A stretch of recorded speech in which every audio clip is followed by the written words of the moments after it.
మనిద్దరి మధ్యలో ఏ జన్మలో ఏ తీరని రుణం ఉందో, మరెందుకు ఇంతలో ఈ బంధనం ఇన్నింతలు పెరిగిందో, అమాయకమైన నీ చిన్నారి నవ్వును ఏ తల్లి కందో, ఇటే నీ దారి ఉందని నిన్ను ఏ సుడిగాలి పంపిందో.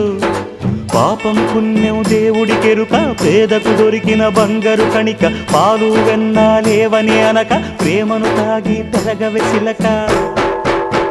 వలేసే పాడు లోకం కంటపడక ఉండు నాయనక, ఇలా నా గుండెలోనే గువ్వల కొలు ఉండిపోయింక. ఇటే పోస్తే ఎమున్నైనా నిలేస్తానే, మరింక ఏ కీడు నివంకరాలే.